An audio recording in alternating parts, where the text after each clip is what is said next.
Très bien. Alors, avant d'entamer le cours du jour, mais on ne peut pas commencer sans que je vous demande effectivement votre avis sur le premier tour des élections présidentielles. Bon, c'était déjà un peu annoncé. On aura un duel Marine Le Pen-Emmanuel Macron. Comme d'habitude, on présente un peu Marine Le Pen comme la raciste par excellence.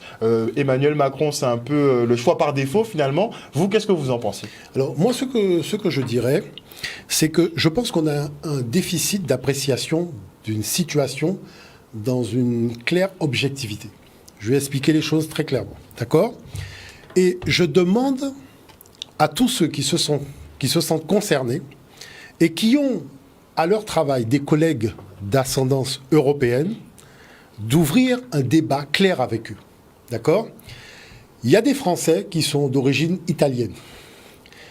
Il y a des Français qui sont d'origine allemande. Il y a des Français qui sont d'origine polonaise. Il y a des Français qui sont d'origine espagnole. Des Français qui sont d'origine portugaise. Et il y a des Français qui sont originaires du Maghreb et des Français qui sont originaires d'Afrique noire. Et nous, naturellement, donc des départements et territoires. D'accord? Le sous-sol du Polonais est vide. La seule chose qu'il peut donner à la France, c'est une charrette à bœufs. Le sous-sol de l'Italien est vide. La seule chose qu'il peut donner à la France, c'est une charrette à bœufs. Le sous-sol de l'Espagnol est vide. Le sous-sol... Donc c'est une organisation de sous-sol vide. C'est des gens, ils ont des grandes gueules, ils parlent, mais ils n'ont pas les moyens de leur projet, ni énergétique, ni économique, ni en termes de développement, c'est-à-dire qu'ils sont plus proches du sous-développement que du développement.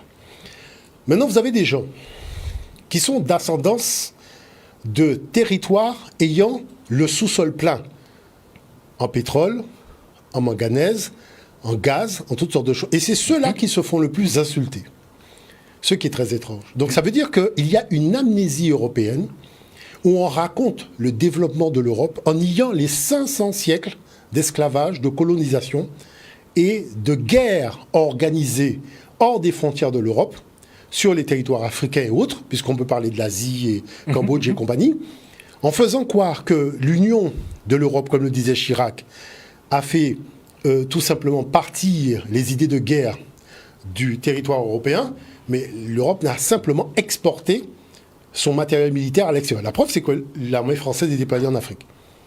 Alors, Mme Pécresse trouve que c'est quand même très étrange que l'armée américaine soit déployée en Europe et que l'armée européenne ne soit pas déployée en Amérique. Mais je dirais, nous sommes concernés aussi au premier chef. Nous sommes concernés au premier chef. Puisque l'armée africaine n'est pas en France, par exemple. L'armée africaine n'a jamais attaqué la France. D'accord? Donc, à partir de là, je dirais, il y a quand même quelque chose de très étrange. Donc, à partir du moment où on a une organisation de sous-sol vide, qui peuvent apporter à la France que des charrettes à bœufs, ou on ne peut même pas parler de charrettes avec des chevaux, puisque vous savez qu'on a pris la viande de cheval pour faire passer pour la viande de bœuf, et que tout ce qui était à base de bœuf était en fait en réalité à base de cheval. Donc on ne va pas parler du cheval. On se rappelle de l'affaire des lasagnes. Laissez tomber, il n'y en a plus. Bon, puisque quand on a commencé à industrialiser l'Europe de l'Est, c'était des gens qui fonctionnaient énormément avec des chevaux, mais ils se sont dit, mais qu'est-ce qu'on va faire avec tous ces chevaux-là? On va les recycler. Bon, donc à partir de ce moment... Voilà quand même un paradoxe, c'est-à-dire que la seule nation qui a un sous-sol avec quelque chose, c'est la Russie. Donc ça veut dire que le taux de corruption de la Russie à travers le monde ne peut pas être équivalent de la confrérie de ceux qui n'ont rien dans leur sous-sol et qui sont obligés d'aller exporter leur appétit tout simplement débridé sur des territoires où ils vont s'imposer militairement, contrôler les pouvoirs étatiques, et venir nous parler de démocratie et compagnie, alors qu'ils organisent le sous-développement à grande échelle. Résultat, vous constatez que tous les pays qui résistent à l'Europe sont affublés d'être des dictatures. Mais c'est quand même très étrange que, lorsqu'on s'oppose aux intérêts occidentaux, on ne peut pas mettre en place de démocratie parce que la pression, elle est lourde. Demandez à Mugabe au Zimbabwe, demandez au Venezuela, demandez les choses. Vous allez voir que la chose, elle est complexe. Parce que derrière, il y a un jeu pervers. Vous voyez? Donc voilà déjà la première chose. Donc, à partir du moment où les seuls qui ont des sous-sols qui permettent déjà à la France d'avoir tout ce qu'ils ne veulent plus avoir chez Poutine, c'est nous. C'est-à-dire les Noirs et les Arabes. D'accord? Donc, si on refuse le partenariat économique, avec la Russie, c'est pas pour organiser le colonialisme du nouveau millénaire en Afrique, hein, que ce soit du côté du Maghreb ou que ce soit du côté de l'Afrique. Parce qu'on voit ce qui se passe en Ouganda avec les puits de pétrole de Total et le pipeline qu'ils veulent faire passer en Tanzanie. Oui. Sauf que les Tanzaniens et les Ougandais sont déjà montés pour parler des droits de l'homme et pour parler de la malédiction du pétrole. Je tiens quand même à rappeler que c'est quand même très étrange pour des gens qui ont fait COP22, COP23, COP24, en nous parlant, il faut réduire les gaz à effet de serre, il faut faire produire une énergie propre. Et ce sont ces gens-là qui sont en train de retourner au charbon, qui nous parlent d'un appétit débridé pour le pétrole. Donc c'est quand même extraordinaire. Alors qu'on devrait parler d'énergie renouvelable, non? C'était pas l'enjeu. D'aller acheter du gaz. C'est-à-dire voilà. Et sans compter le sable bitumineux des Canadiens, où il faut des tonnes de litres d'eau pour enlever le pétrole dans le sable. Donc c'est-à-dire c'est du grand n'importe quoi. On fait des grandes messes de protection du climat, mais derrière le climat on lui fait un bras d'honneur. Il faut quand même être sérieux. Bon, maintenant ce qu'on peut dire sur cette affaire d'élection, vous avez vu des élections démocratiques où chaque fois, c'est un brigandage organisé de façon de main de maître pour assurer l'élection d'un groupe qui a organisé un déséquilibre démocratique basé sur des idéologies. Alors, d'un côté, on insulte tous ceux qui ne sont pas d'ascendance européenne avant le premier tour, et puis, quand on passe le machin, il dit attention, ceux qui insultent sont racistes. Exactement. Mais vous avez tous fait ça avant le premier tour. On a une inversion du discours. Vous avez tous fait ça, ils ont tous insulté. D'accord? Le seul qui s'est abstenu, c'est Mélenchon. On peut dire les choses. Mais c'est quand même très étrange la façon dont le nombre de voix de Mélenchon nous est présenté. La façon dont parce que si on prend comme base que le parti de Mme Le Pen et pas loin en termes de résultats du parti de Mélenchon, quand on regarde la carte de France, on aimerait voir cette répartition un peu genre commerce équitable. Mais là, c'est du commerce inéquitable. Hein, là, on est dans du grand n'importe quoi. Donc tout ça pour dire que moi, je pense que il y a une espèce de cécité mentale qui atteint quelque part les Français. Moi, je le pense comme ça. C'est-à-dire qu'il n'y a plus personne qui réfléchit dans la maison.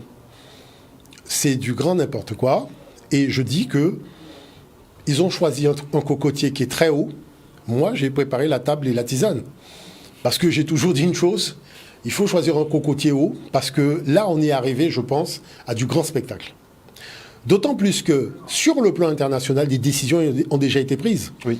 Sur le plan des vaccinations, des passes vaccinales et de toute une série de choses qui dépassent l'entendement au niveau des enfants, contrôle contrôle sanitaire, contrôle machin, des naissances, contrôle de trucs, qui est tout simplement le projet américain de domination du monde et des populations mondiales.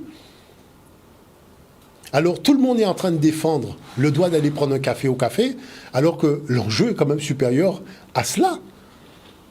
Il y a des enjeux tellement supérieurs à cela qu'on ne peut pas me dire que, oui, on fait les choses parce qu'on a envie d'aller prendre un café chez un ami au café, avec un ami au café. Non, là, il y a des choses qu'on...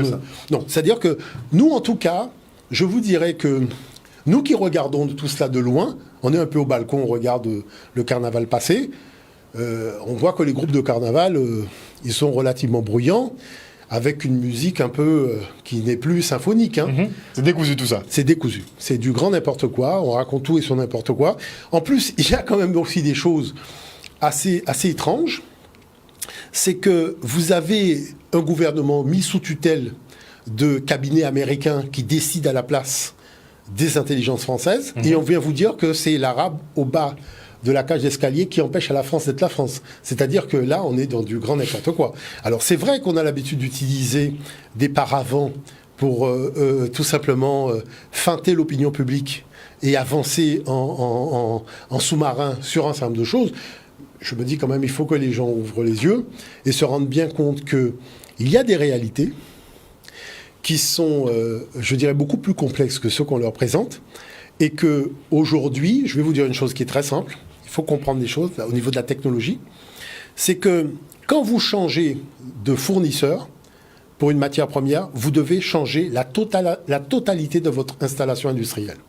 Pour l'adapter justement à la ressource. Même les tankers, tout ça, parce que ce n'est pas adapté, ce n'est pas ce sont pas les mêmes molécules, ça prend pas feu à la même température. Donc, qui fait que il y a des contraintes.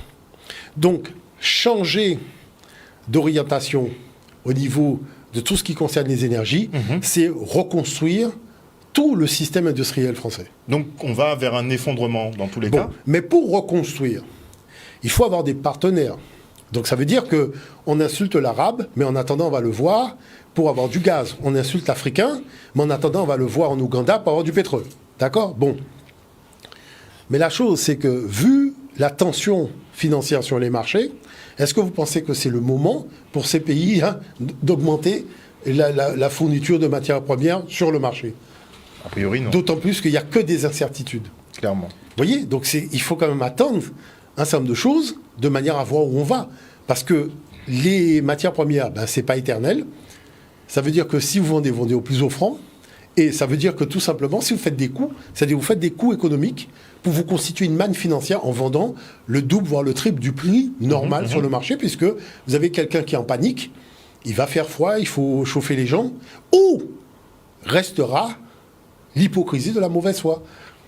C'est de dire à Poutine, on n'achète pas ton gaz, on n'achète pas ton pétrole, mais on peut détourner ça par la Norvège et dire que non, c'était du gaz norvégien, c'était du gaz... Vous comprenez l'affaire comme certains l'ont fait. C'est-à-dire qu'on détourne le pipeline, on le fait monter ailleurs, et on fait croire que ça vient d'ailleurs, alors que ça vient bien de la Russie. Et c'est ça qui est en train de se poser, parce que lorsque le président de Total dit qu'il est hors de question que j'enlève mes installations là-bas, on voit bien que lorsque vous avez un groupe industriel qui a dépensé autant de moyens pour disposer d'une énergie, c'est pas quelque chose qu'on enlève du jour au lendemain. Moi, la seule chose que je dis aujourd'hui, c'est qu'il est hors de question que l'Afrique vive une nouvelle forme de colonisation et, je dirais tout simplement, de guet-apens sur ces matières premières. Ça, l'Afrique n'est pas alerte sur cette question, justement. Déjà, on est à l'ère du Verseau. Donc, il faut bien comprendre une chose. Ce qui s'est passé à l'ère du Poisson ne se passera pas à l'ère du Verseau. Il faut être vraiment très clair là-dessus. Mais il faut comprendre une chose. C'est fini. C'est-à-dire que là, maintenant, il n'y a plus d'intérêt à être partenaire d'une région, c'est-à-dire l'Europe, qui ne vient qu'avec des appétits de prédation quand ils arrivent dans vos frontières. C'est-à-dire il n'y a plus de doigts de l'homme, il n'y a plus rien. Donc ça veut dire que finalement, il faut trouver d'autres partenaires de manière à faire ce développement tant attendu et tourner le dos à des gens qui sont de mauvaise foi. Vous voyez ? Donc ça, c'est vraiment des choses qui sont assez importantes aujourd'hui parce que on entend tout et n'importe quoi, et c'est vrai que j'ai quand même l'occasion d'avoir des gens au téléphone, puisque ça discute beaucoup dans les milieux d'affaires, dans les salons d'entreprise et compagnie. Je tiens quand même à rappeler et à être très clair avec tout le monde, d'accord ? Vous pouvez être des Français d'origine, de tout ce que vous voulez, mais vous avez un sous-sol vide. D'accord ? Que ça. Parce que tout le monde raconte l'histoire de France. Oui, on a construit la fusée Ariane, on a fait ci avec ça. Avec les matières premières de qui ? Avec l'argent du franc CFA de qui ? Qui est un billet de Monopoly sur lequel vous faites main basse. Ça vous permet de faire main basse sur des richesses qui ne vous appartiennent pas, en faisant croire que vous êtes contre Hitler, alors que c'est Hitler qui a inventé ce système de monétaire nazi. Donc il faut être relativement clair sur un certain nombre de choses et faire bien comprendre que là maintenant ça suffit. C'est-à-dire il faut bien comprendre que de toute façon, il est hors de question que les choses se repassent comme ça s'est passé dans les années 50, les années 40 et compagnie. Ça, c'est même pas la peine d'y penser. D'accord ? Parce que l'Afrique doit, et je l'ai toujours dit, le développement économique se fait avec des partenaires fiables. Pas des gens comme les Allemands qui prennent le pipeline Nord Stream 2 et qui du jour au lendemain disent finalement on annule et machin. Vous voyez, ça c'est pas sérieux. Mais je pense que c'est pour ça qu'Angela Merkel, elle a sauté en parachute aussi. Elle a dit, bon, vite, moi je sors de cet avion parce que je vois que il va se cracher. Il risque de se cracher. Il est en train de prendre une autre direction. Bon, j'organise mon parachute et je saute. Bon, au revoir tout le monde, débrouillez-vous. Même si elle a parlé dernièrement, elle a dit, mais vous voyez, c'est pour ça que j'ai sauté en parachute, parce que je voyais arriver cette affaire-là. Non, mais c'est important. Ce sont des choses importantes. D'accord ? Voilà. Merci beaucoup, professeur, pour cette analyse. Vous êtes toujours de façon globale, donc c'est vrai qu'on est parti de l'élection, mais il faut voir ça. Non, mais il faut voir ça globalement. Parce que aujourd'hui, c'est vrai qu'il y a un deuxième tour. avec, je dirais, des programmes qui sont déjà... On connaît. Maintenant, c'est une question d'orientation. Mais je dirais que on est arrivé au kiff-kiff. Hein. Vous voyez ce que je veux dire? Oui, oui. C'est-à-dire, on est arrivé au kiff-kiff. C'est-à-dire, vous avez 2 chauves-souris et on te dit de choisir laquelle des chauves-souris est plus chauve que souris. Mais là, moi, je dis, on a 2 chauves-souris. Est-ce que vous voyez l'affaire? Donc, on est au kiff-kiff. Hein. C'est pas à peine de dire oui, un tel est plus méchant qu'un tel. On a 2 chauves-souris. Voilà, tout simplement. Merci beaucoup, professeur, pour cette analyse géopolitique.